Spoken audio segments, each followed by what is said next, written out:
Hello बच्चों, welcome to our YouTube channel. तो आज हम करेंगे स्टैंडर्ड 10 साइंस 1 का चैप्टर नंबर 2 जिसका नाम है पीरियोडिक क्लासिफिकेशन ऑफ एलिमेंट्स।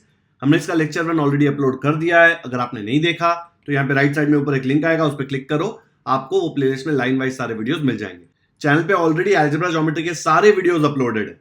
अगर आपने वो नहीं देखे हैं तो प्लेलिस्ट की लिंक इस वीडियो के डिस्क्रिप्शन में भी आपको मिल जाएगी। अगर आपने चैनल को सब्सक्राइब कर दिया है तो आप चैनल पे क्लिक करेंगे तो आपको प्लेलिस्ट करके एक आइकॉन मिलेगा, वो प्लेलिस्ट पे आप क्लिक करेंगे, उसमें भी सारी प्लेलिस्ट मैंने लाइन वाइज अरेंज कर कर रखी हुई है।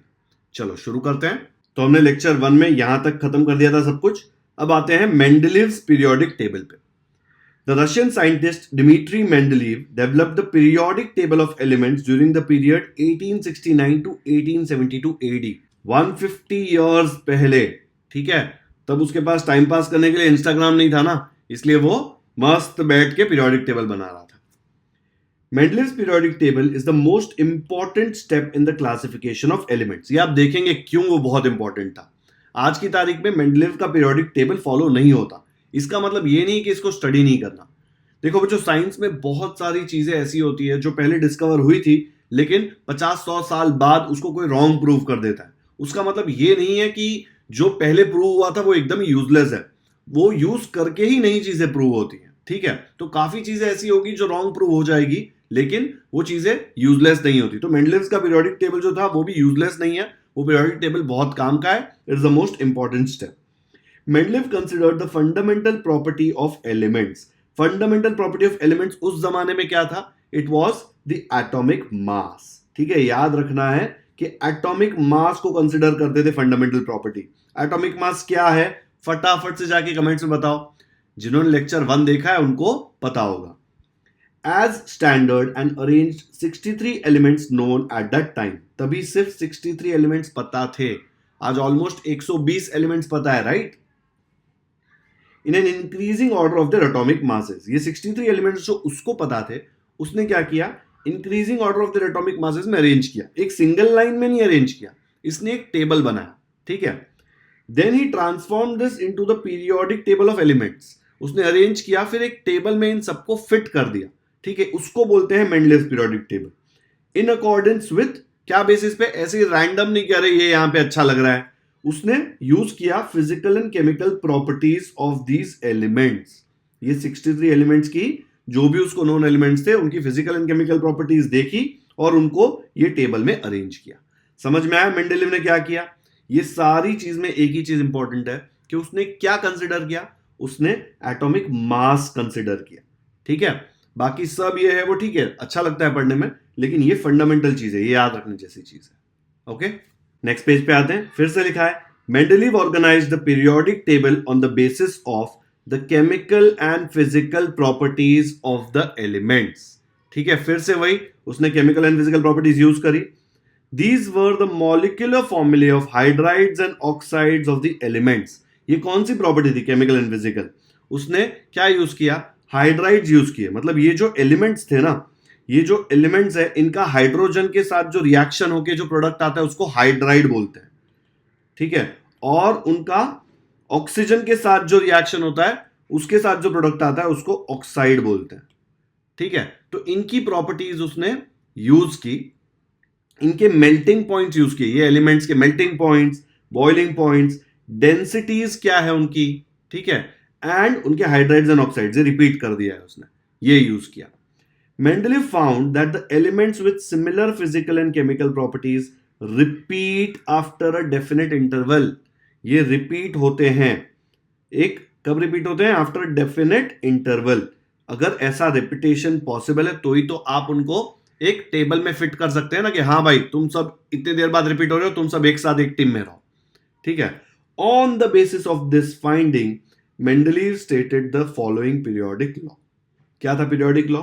Properties of elements are periodic function of their atomic masses. ये वर्ड यहां पे बहुत ज्यादा इंपॉर्टेंट है। मेंडलीव का पीरियोडिक लॉ जो है आगे जाके फेल इसी कारण हुआ है, एटॉमिक मासेस के कारण। लेकिन तब वो जमाने में ये लॉ बहुत ही अमेजिंग था, बिकॉज तब कुछ और था नहीं, इतनी स्टडी एलिमेंट्स की हो ही नहीं पाई थी। टोटल 63 एलिमेंट्स थे यार खाली। ठीक है, ये रट्टा मार लो, दिमाग में रख लो। Properties of elements are periodic function of their atomic masses. Periodic function मतलब थोड़े थोड़े टाइम बाद वो रिपीट होता है आफ्टर अ डेफिनेट इंटरवल, इसलिए पीरियोडिक फंक्शन। टाइम पीरियड बोलते हैं ना, पर एग्जैक्ट यही वर्ड्स यूज करना मेंडलेव का पीरियोडिक लॉ बताने में। अब उसने ये बेसिस पे ये टेबल बनाया। ये टेबल दिखने में बहुत डरावना लगता है, ठीक है, इतने सारे नए नए सिंबल्स हैं जो आपको सारे तो याद नहीं है, और बहुत सारे इसमें रोज हैं और बहुत सारे कॉलम्स हैं, देख के डरना नहीं है, ठीक है। ये सिर्फ आपके रेफरेंस के लिए यहाँ पे दिया है, ये पूरा टेबल आपको बायहार्ट नहीं करना। मेंडलेव का पीरियोडिक टेबल, इनफैक्ट इसके मेरिट्स डीमेरिट्स आते हैं, इसके बेसिस पे क्वेश्चंस भी नहीं आते हैं, बट समझना बहुत जरूरी है ताकि आपको जो मेरिट्स और डीमेरिट्स है वो अच्छे से समझ में आ जाए, ठीक है। इसलिए देख के टेंशन मत लो। The vertical columns in the Mendeleev periodic table are called groups.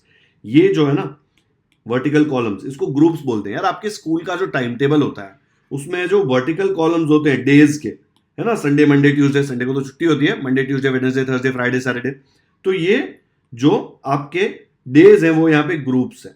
और जो हॉरिजॉन्टल रोज है, इसको तो आप स्कूल में भी पीरियड्स ही बोलते हैं, तो ये वो पीरियड्स ही, ठीक है। तो पीरियड्स तो आपको ऑलरेडी पता थे टेबल के।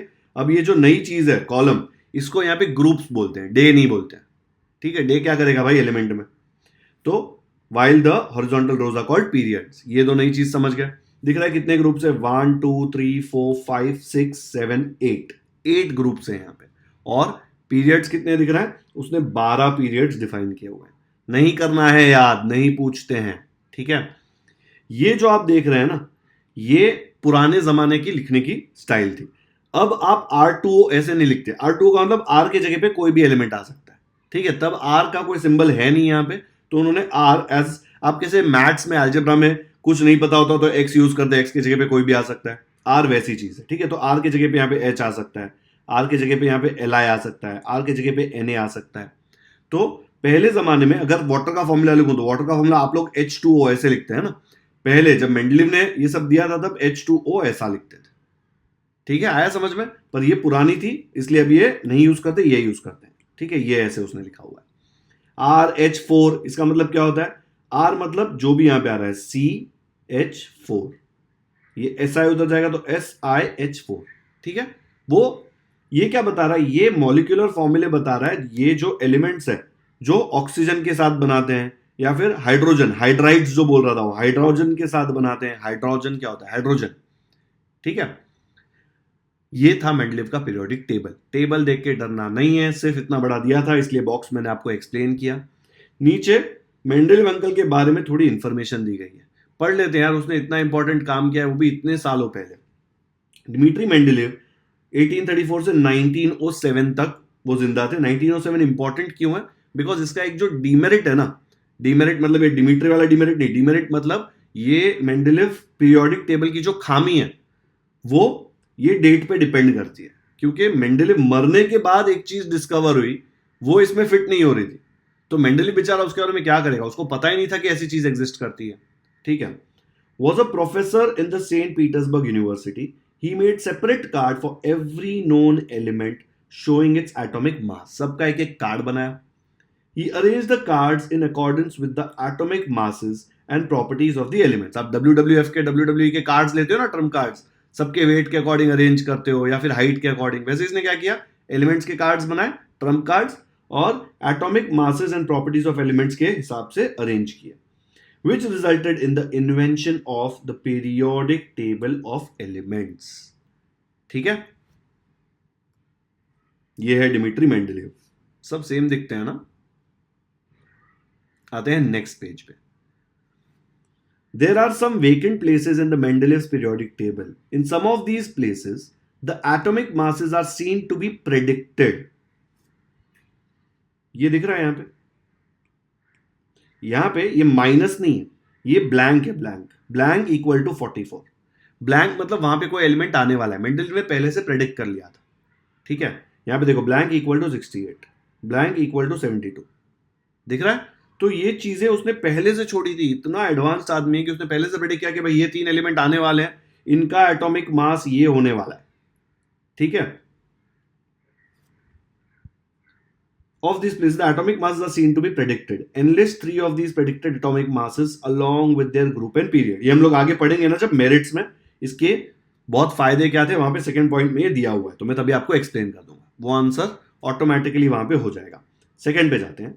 Due to uncertainty in the names of some of the elements, a question mark is indicated before the symbol in the Mendeleev's periodic table. What are such symbols? ये जो question mark दिए देखो element के आगे, दिख रहा है, यहाँ पे भी दिए हैं, और कहाँ पे है भाई, देखो तुम लोग भी बताओ फटाफट से, दो तो दिख गए मुझे, और कहीं पे क्वेश्चन मार्क दिख नहीं रहा, दिख रहा है तो कमेंट्स में बताओ। हाँ ये रहा, देखो यहाँ पे भी एक है, यहाँ पे भी एक है, सामने योगेश दिख नहीं रहा तेरे को, ठीक है। तो ये क्वेश्चन मार्क क्या पूछ रहा है वो, What are such symbols? तो सिंबल्स कौन से हैं देखो, YT, फिर ZR तो नहीं है, नेक्स्ट है DI, फिर है CE, फिर है ER और फिर है LA, राइट। यही सिंबल्स हैं जहां पे क्वेश्चन मार्क है। उसने पूछा था ना व्हाट आर सच सिंबल्स, तो YT, DI, ER, CE, LA। और कोई दिख रहा है तो कमेंट्स में लिखो, मुझे तो इतने ही दिख रहे हैं। तो ये हमारा सेकंड क्वेश्चन भी यहां पे होता है सॉल्व। अब आते हैं सबसे इंपॉर्टेंट क्वेश्चन, जो है merits of Mendeleev's periodic table. Merits मतलब इसकी खूबियां, कि मेंडलीव के पीरियोडिक टेबल में क्या क्या अच्छा था। Science is progressive, there is a freedom in science to revise the old inference by using more advanced means and methods. मैंने बताया था ना कि साइंस में काफी चीजें ऐसी होगी जो पहले प्रूव हुई थी, बाद में 50-60 साल बाद पता चला कि नहीं वो गलत थी, रॉन्ग थी, ठीक है। तो पीरियोडिक टेबल जो था मेंडलीव का, उसमें भी ऐसा ही था। These characteristics of science are clearly seen in the Mendeleev's periodic table. While applying the law that the properties of elements are a periodic function of their atomic masses to all the known elements, ठीक है, atomic mass fundamental property ये apply कर लिया, तो Mendeleev ने क्या किया, he arranged the elements with the thought that the information available till then was not final, but it could change. इसलिए उसने blanks छोड़े थे उसके अंदर, correct? As a result of this, Mendeleev's periodic table demonstrates the following merits. Atomic masses of some elements, ये पहला merit है, were revised so as to give them proper place in the periodic table in accordance with their properties. Atomic mass revise किया, कुछ element ऐसे थे जिनका atomic mass कुछ accepted था कि हाँ भाई इसका एटॉमिक मास ये है, लेकिन मेंडलीव ने क्या बोला, नहीं इसको मैं अरेंज कर रहा हूं ना तो ये पहले वाला एटॉमिक मास सही नहीं लग रहा। जैसे कि एग्जांपल दिया है, the previously determined atomic mass of beryllium 14.09, पहले ये था, was changed to the correct value of 9.4 and hence beryllium was placed before boron. अगर उसका एटॉमिक मास चेंज हुआ तो एटॉमिक मास के हिसाब से उसको प्लेस करेंगे तो उसकी पोजीशन भी चेंज होगी, तो उसके हिसाब से उसको बोरॉन के पहले डाला। देखो क्या था पहले, बेरिलियम का एटॉमिक मास तब तक सब लोगों ने एक्सेप्ट किया था 14.09, लेकिन मेंडलीव ने बोला नहीं गलत है, करेक्ट वैल्यू 9.4 होनी चाहिए। देखो यहाँ पे, तो बेरिलियम यहाँ पे आ गया। अगर बेरिलियम 14 से थोड़ा ज्यादा होता तो वो यहाँ पे नाइट्रोजन के बाद इधर आता, करेक्ट। अभी बेरिलियम यहाँ पे आ रहा है बोरॉन के जस्ट पहले, बिकॉज मेंडलीव ने उसका एटॉमिक मास चेंज किया, ठीक है। ये वाला फर्स्ट पॉइंट उसके बारे में, याद करने का अच्छा सा नेमोनिक दूंगा मैं आपको। सेकेंड है, Mendeleev kept vacant places, vacant मतलब खाली places in the periodic table for elements not discovered till then. 68 elements discover हुए थे तब तक, आज कितने हैं, 120 के आसपास, 118 दिया हुआ है यहाँ पे, बट 120 के आसपास एलिमेंट्स हैं, ठीक है। तो 3 of these known elements were given the names एका बोरॉन, एका एल्यूमिनियम एंड एका सिलिकॉन। ये जो बोरॉन, एल्यूमिनियम और सिलिकॉन है ना, ये ऑलरेडी डिस्कवर्ड थे, ओके। यहाँ पे देख लो, बोरॉन, एल्यूमिनियम और सिलिकॉन ये ऑलरेडी डिस्कवर्ड थे, लेकिन उसने 3 नए जो एलिमेंट्स होंगे उनका नाम अब तक पता नहीं था, डिस्कवर नहीं हुए थे अब तक, ठीक है। तो उसने क्या बोला, भाई इनके लिए खाली जगह छोड़ता हूं और खाली जगह का नाम देता हूं। देखो यहाँ पे खाली जगह, खाली जगह और खाली जगह, एका boron, eka aluminium, eka silicon, ठीक है, ऐसा उसने नाम रखा।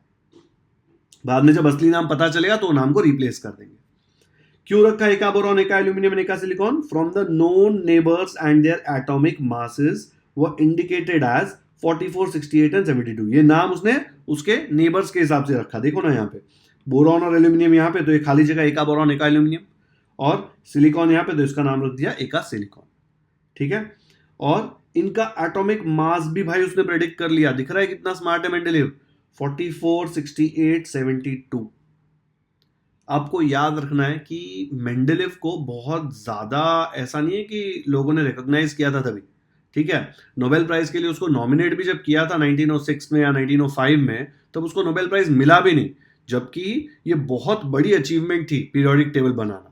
बट बहुत पॉलिटिक्स चल रही थी और उसको तभी नहीं दिया था नोबेल प्राइज।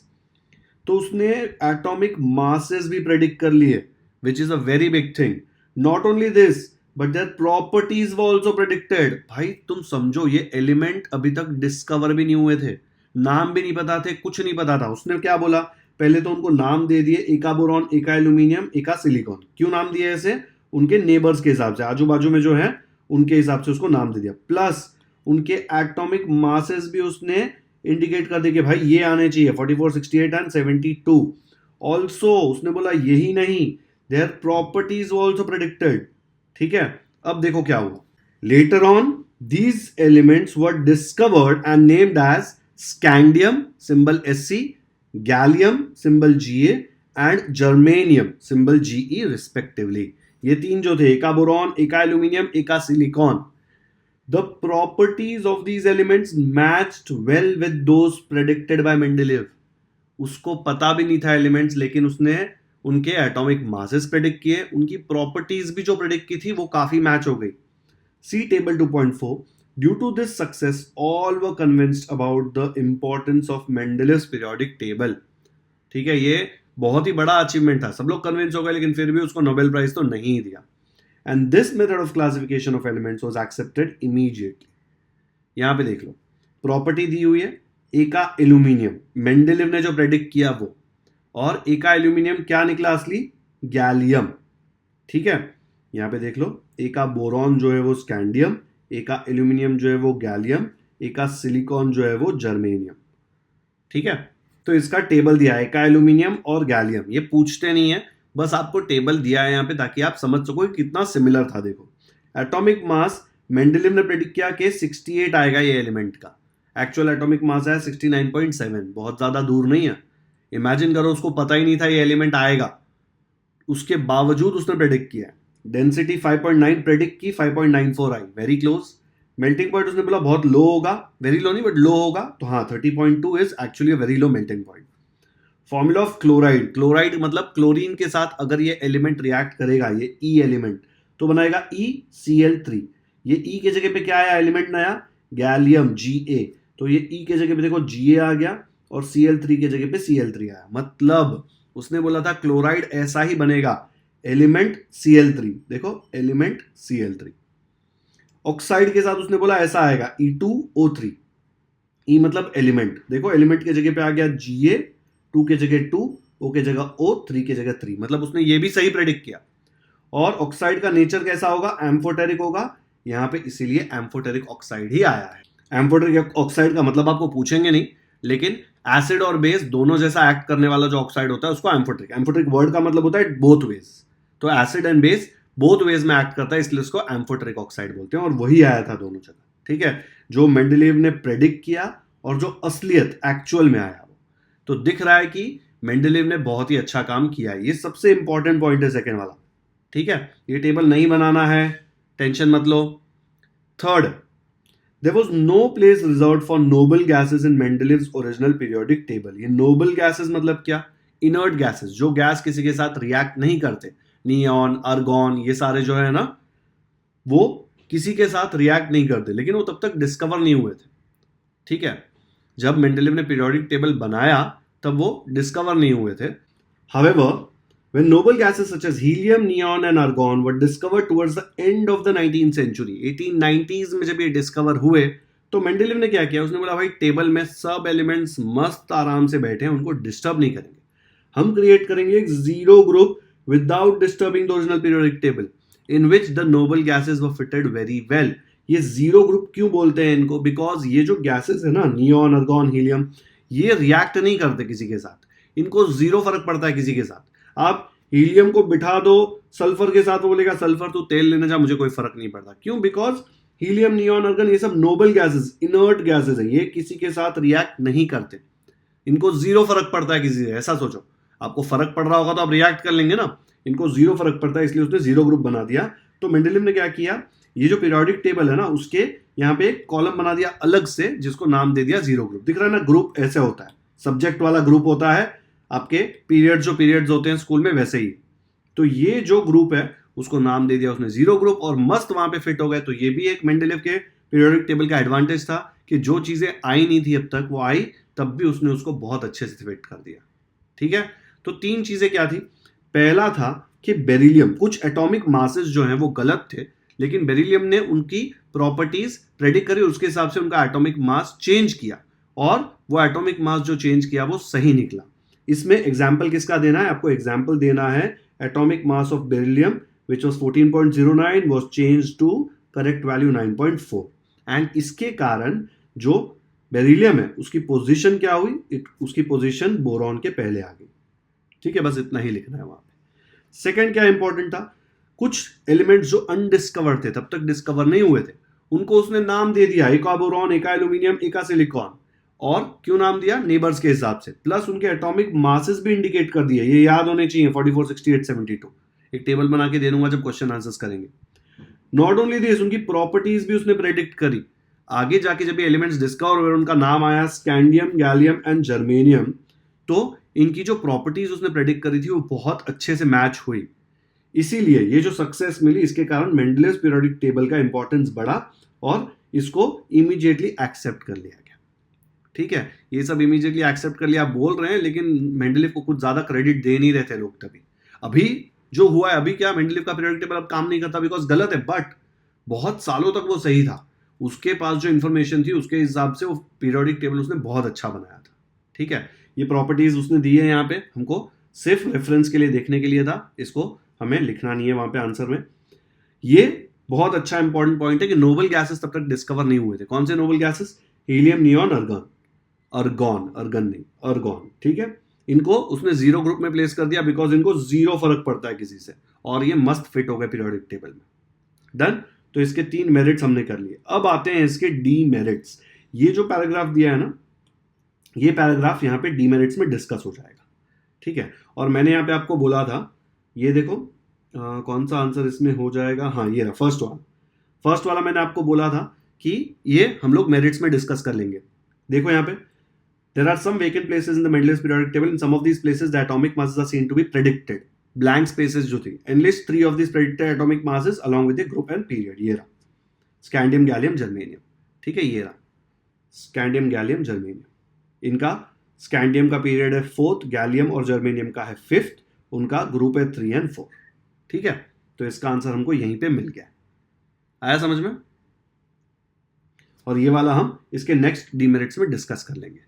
ये बहुत ज्यादा इंपॉर्टेंट है मेंडलेव्स का पीरियोडिक टेबल, बिकॉज इसके ऊपर क्वेश्चन आते हैं।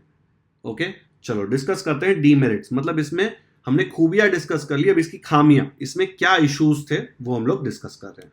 तो इसको बोलते हैं demerits of Mendeleev's periodic table. बहुत इंपॉर्टेंट क्वेश्चन है ये। फर्स्ट डीमेरिट क्या है, the whole number atomic masses of the elements cobalt and nickel, इसको कोबाल्ट ही बोलते हैं, काफी लोग कोबाल्ट भी बोलते हैं, कोई फर्क नहीं पड़ता, is the same. Whole number मतलब यहां पे देख लो टेबल के अंदर कोबाल्ट एंड निकल यहां पे। ठीक है, एक्चुअली ये 59 लिखा है, डेसिमल वाला पार्ट यहां पे इग्नोर किया है उसने।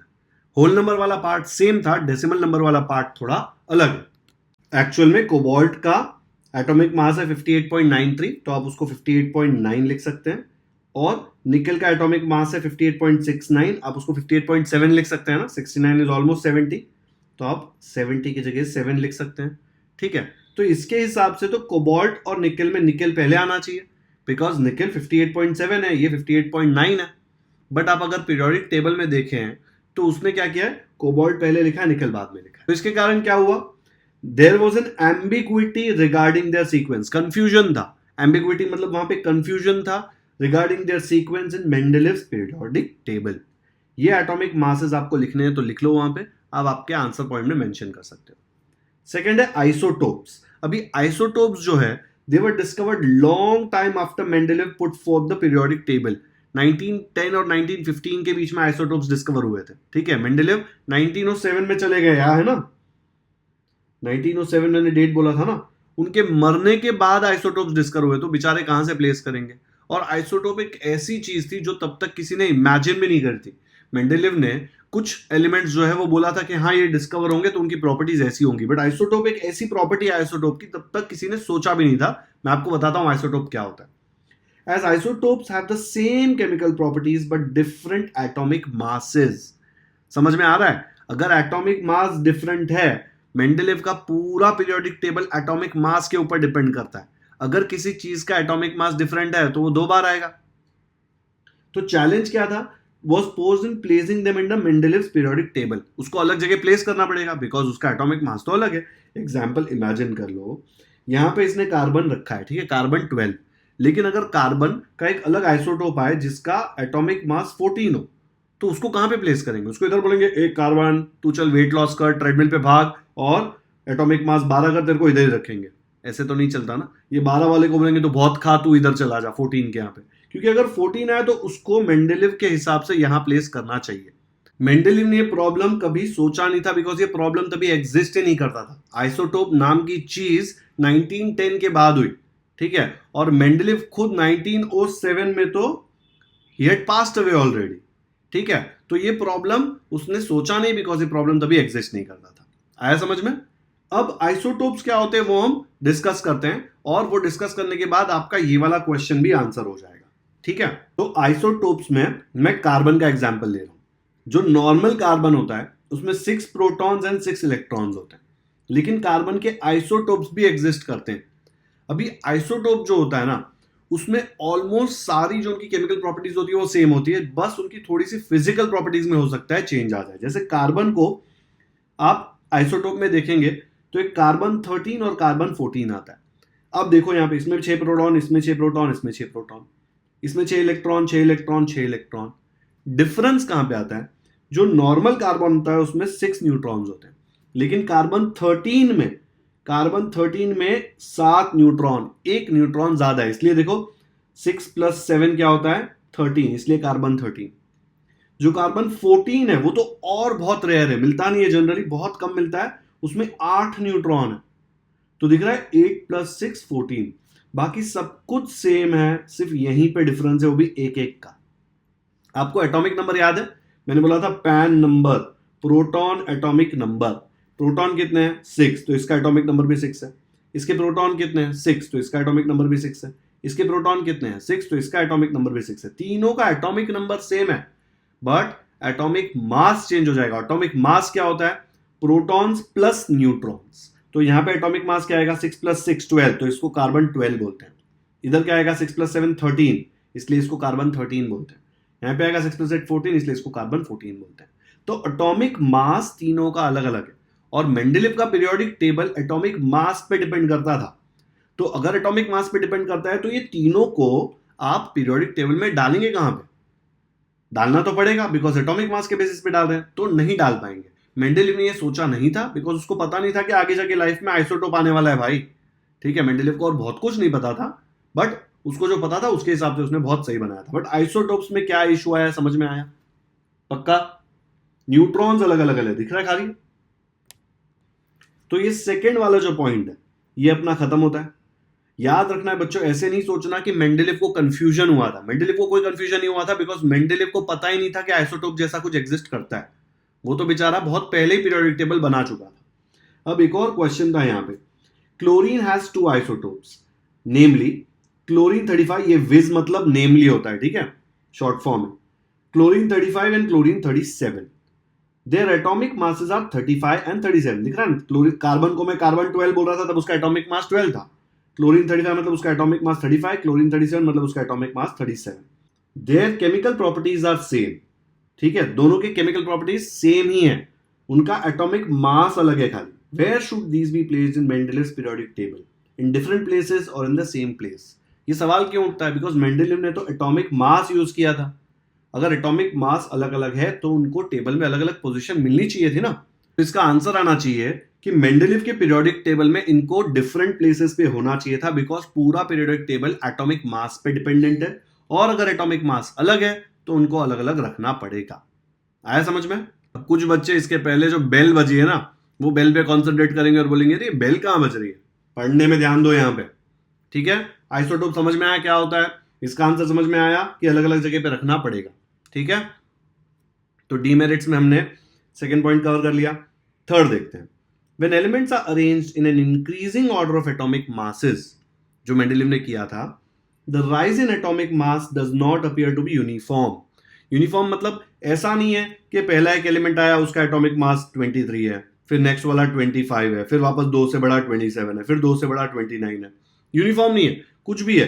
एक 23 है, उसके बाद सीधा 25 था, उसके बाद 29 है, उसके बाद 30 है, उसके बाद 35 है, उसके बाद 37 है। कोई पैटर्न नहीं है, दिख रहा है कैसे भी रैंडम चीजें हो रही, does not appear to be uniform, pattern नहीं है। It was not possible therefore to predict how many elements could be discovered between two heavy elements. दो एलिमेंट्स के बीच में और कितने एलिमेंट्स आएंगे वो डिस्कवर करना पॉसिबल ही नहीं था। एग्जाम्पल देखते हैं, मेंडलीव का पीरियोडिक टेबल खोलो, देखो यहाँ पे, अभी यहाँ पे कोई भी एक रो ले लो, चलो यहाँ पे देख लो, ये देखो बोरॉन 11 है, कार्बन 12 है, दोनों के बीच में एक एटॉमिक मास का डिफरेंस है। फिर कार्बन के बाद नाइट्रोजन आ रहा है 14, 2 का डिफरेंस है ना 12 और 14 में। फिर आ रहा है ऑक्सीजन, 2 का डिफरेंस है। फिर ऑक्सीजन के बाद आ रहा है फ्लोरीन, जिसमें 3 का डिफरेंस है। कोई पैटर्न नहीं है यहाँ पे, दिख रहा है आपको? कहीं पे भी देख लो, इधर देख लो, ये है 112, उसके बाद 113, 1 का डिफरेंस, सीधा 118, 5 का डिफरेंस, यहाँ पे 4 का डिफरेंस, यहाँ पे 3 का डिफरेंस, यहाँ पे 2 का डिफरेंस 124 और 127 में। तो कोई पैटर्न वहां पे नहीं बन रही थी। It was not possible therefore to predict how many elements could be discovered between two heavy elements. ये इसका मतलब था, ये पॉइंट नंबर 3 में आया समझ में? पक्का? आते हैं क्वेश्चन नंबर, पॉइंट नंबर 4 पे। Position of hydrogen. Hydrogen shows similarity with halogens. Halogens मतलब group number 7, fluorine, bromine, chlorine जो है वो हैलोजेंस है। ये रहा group number 7, fluorine, chlorine, bromine, ठीक है। और हाइड्रोजन तो भाई इधर बैठा है ग्रुप 1 में। हाइड्रोजन की प्रॉपर्टी इनसे काफी सिमिलर है, क्योंकि जब आप इनके केमिकल प्रोडक्ट्स देखेंगे तो केमिकल प्रोडक्ट्स में भी बहुत ज्यादा सिमिलैरिटी है। तो इनको अलग ग्रुप में क्यों रखा गया है? दोनों सेम ग्रुप में होने चाहिए थे ना। देख लो यहां पे, the molecular formula of hydrogen is H2। वैसे ही जो हैलोजेंस होते हैं ना, molecular formula of fluorine, fluorine भी एक हैलोजन है, क्लोरीन भी एक हैलोजन है, उसका फॉर्मूला क्या है? F2, दिख रहा है सेम है। क्लोरीन का है Cl2, दिख रहा है सेम है। सेम टाइप का केमिकल फॉर्मूला है ना, देखो 2, खाली 2 एटम है वहां पे। In the same way there is a similarity in the chemical properties of hydrogen and alkali metals. खाली हैलोजन के साथ सिमिलैरिटी नहीं है हाइड्रोजन की, अल्कली मेटल्स के साथ भी उसकी सिमिलैरिटी है। कौन है अल्कली मेटल्स? अल्कली मेटल्स मतलब ये सोडियम। जब आप सोडियम के प्रोडक्ट्स, कंपाउंड्स कंसिडर करेंगे और उसको हाइड्रोजन के साथ कंपेयर करेंगे तो बहुत ही सिमिलर है। आप देख लो, ये H और Na को हटा दो तो बाकी सब सेम है ना, तो HCl और NaCl। यहां पे H और Na को हटा दो, देखो ऑक्सीजन के साथ क्या आ रहा है? H के साथ 2, तो Na के साथ, Na क्या है? सोडियम, Na पूरा एक साथ है, सोडियम उसके साथ भी 2। सिमिलरली सल्फर के साथ भी H2 है और यहां पे भी सल्फर के साथ Na2 है। तो बहुत ज्यादा सिमिलैरिटी है। आया समझ में? वैसे ही आप जब सोडियम और हाइड्रोजन के प्रोडक्ट्स देखेंगे तो देखो, हाइड्राइड जब बनाएगा सोडियम के साथ तो NaH आता है, करेक्ट? वैसे ही क्लोरीन के साथ आता है NaCl, दिख रहा है सिमिलर है ना। जब कार्बन के साथ देखेंगे, नॉन मेटल्स के साथ, ये मेटल्स के साथ था, हाइड्रोजन को भी मेटल के साथ देखा, क्लोरीन जो हैलोजन है उसको भी मेटल के साथ देखा। अब हाइड्रोजन को कार्बन के साथ देखा और हैलोजन जो क्लोरीन है उसको भी कार्बन के साथ देखा, तो देखो C तो सेम है लेकिन H4 है, तो हैलोजन में भी Cl4 आ रहा है। तो काफी ज्यादा सिमिलैरिटीज हैं, ठीक है। There is a similarity in the molecular formula of the compounds of hydrogen alkali metals. Alkali metals मतलब sodium, potassium etc. Formed with chlorine and oxygen. काफी ज्यादा सिमिलैरिटी है, दिख रहा है यहाँ पे क्लोरीन और ऑक्सीजन के साथ। On considering the above properties, it cannot be decided whether the correct position of hydrogen is in the group of alkali metals, जो ग्रुप 1 में अभी उसको रखा गया है, और in the group of halogens, जो ग्रुप 7 में वो हो सकता था। तो हाइड्रोजन बेचारा 2 ग्रुप में हो सकता है, 1 और 7। उसको अभी 1 में रखा था मेंडलीव ने, बट 7 में भी हो सकता था, क्यों नहीं रखा? तो ये कंफ्यूजन था वहां पे। तो ये 4 डीमेरिट्स जो है ना, ये बहुत ही ज्यादा इंपॉर्टेंट है, बहुत ज्यादा इंपॉर्टेंट। ये टेबल बनाने की आपको जरूरत नहीं पड़ेगी, वहां पे बनाते हो तो बहुत सही है, बट ये 4 पॉइंट्स दिमाग में आने चाहिए। जब हम डीमेरिट्स का आंसर लिखेंगे ना, तो ये 4 पॉइंट्स बहुत ही अच्छे से देखेंगे, ठीक है। आया समझ में? नेक्स्ट है use your brain power. Write the molecular formulae of oxides of the following elements by referring to the Mendeleev's periodic table. ये सारे जो एलिमेंट्स दिए ना यहाँ पे, ये आपको वहां पे दिखेंगे। सोडियम का कंसिडर करते हैं ऑक्साइड्स, देख लो यहाँ पे सोडियम, यहाँ पे उसका ऑक्साइड देखो यहाँ पे दिया हुआ है। तो मुझे पता है आर मतलब जो भी यहाँ पे एलिमेंट आता है, अगर मैं Na का ऑक्साइड लिखूं तो आर की जगह पे Na लिख दूंगा, और 2 ऊपर नहीं लिखते हैं, अभी नीचे लिखते हैं Na2O। आया समझ में? पक्का? सिमिलरली अगर मुझे सिलिकॉन का ऑक्साइड लिखना है, देखो ऑक्साइड लिखने बोला है ना, तो सिलिकॉन का ऑक्साइड कहां पे आएगा? पहले सिलिकॉन ढूंढेंगे, ये रहा सिलिकॉन। तो सिलिकॉन का फॉर्मूला क्या है? RO, ये 2 ऊपर नहीं, अब नीचे लिखते हैं। ऑक्साइड पूछा है, हाइड्राइड नहीं, तो RO2 होना चाहिए। R के जगह पे एलिमेंट आ जाएगा Si, तो क्या आ जाएगा? SiO2, लेकिन 2 ऊपर नहीं लिखते हैं, अब 2 नए जमाने में नीचे लिखते हैं, तो SiO2 ऐसा फॉर्मूला आएगा। आया समझ में? तो ऐसे ही आपको सारे एलिमेंट जो वहां पे दिए हैं, यहां पे देखो oxide oxide oxide oxide oxide oxide oxide, और ये भी ऑक्साइड। तो इनके आंसर्स आप यहां से इजीली निकाल सकते हो। एलिमेंट जहां पे बेस्ड है उसके हिसाब से उसके ऑक्साइड का फॉर्मूला दिया हुआ है। ठीक है, ये सारे एलिमेंट्स उसमें लिस्टेड हैं, आपको मिल जाएगा इजीली। सेकंड क्या दिया है? Right the molecular formulae of the compounds of the following elements with hydrogen. अभी आपने ऑक्साइड ऑक्सीजन के साथ लिखा, अभी आपको हाइड्रोजन के साथ इनका लिखना है। देख लो हाइड्रोजन का भी सिमिलर वे में यहां पे से आ जाएगा, दिख रहा है? यहां पे पहला एलिमेंट क्या दिया हुआ है? Carbon, sulphur, bromine. यहां पे देख लो कार्बन ये रहा, तो कार्बन के साथ क्या आएगा? CH4, दिख रहा है? H के साथ ब्रोमीन यहां पे है, सल्फर इधर है, तो ये आप इजीली यहां से लिख सकते हो। ठीक है, आया समझ में? तो ये सारे भी आंसर आप आराम से कर सकते हो पीरियोडिक टेबल में ऊपर वाला रो देखकर। डन? तो आज का लेक्चर यहीं पे खत्म करते हैं। आज के लेक्चर में हमने मेंडलीव का पीरियोडिक टेबल, उसका लॉ देखा, उसके मेरिट्स और उसके डिमेरिट्स देखे। ये बहुत ज्यादा इंपॉर्टेंट है, इसके ऊपर क्वेश्चन 100% एग्जाम्स में आता ही है, तो ये आपको अच्छे से करना है।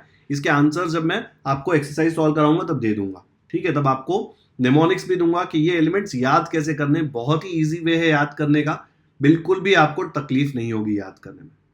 ठीक है, तो आज का लेक्चर यहीं पे खत्म करते हैं। अगर आपको ये लेक्चर पसंद आया हो तो लाइक जरूर करें, लिंक अपने दोस्तों के साथ व्हाट्सएप पर शेयर करें ताकि उनको भी ये चैप्टर अच्छे से समझ में आ जाए। अगर आपने चैनल को ऑलरेडी सब्सक्राइब कर दिया है तो थैंक यू। बेल आइकन पर क्लिक कर दो ताकि आपको नोटिफिकेशन भी आ जाए। अगर आपने नहीं किया है तो क्यों वेट कर रहे हो? इतने डिटेल में आपको पीरियोडिक टेबल, साइंस 1 कोई नहीं सिखाने वाला। चैनल पे अलजेब्रा, ज्योमेट्री भी बहुत ही ज्यादा डिटेल में, आप एक वीडियो जाके देख लो, आपको समझ में आ जाएगा कितने डिटेल की बात कर रहा हूं मैं। ठीक है, तो कर लो सब्सक्राइब ताकि आपके कॉन्सेप्ट्स, आपके फंडे जो है ना एकदम बेसिक से क्लियर हो। ठीक है, और कमेंट्स में मुझे बताओ कि आपको कोई और डाउट है, आपको और कोई लेक्चर्स चाहिए, ये लेक्चर कैसा लगा, है ना? बहुत सारे कमेंट्स आते हैं मुझे दिन में, मैं हर एक कमेंट को रिप्लाई नहीं कर पाता हूं, बट पढ़ता जरूर हूं। ठीक है, मुझे पढ़कर खुशी होती है जब आप लिखते हैं कि आपको पढ़कर समझ में आया है, तो मेरी खुशी के लिए लिख दो वहां पे, है ना? और चैनल को ऐसे ही सपोर्ट करते रहो ताकि आपका चैनल और ज्यादा आगे बढ़े। Thank you so much for watching this video.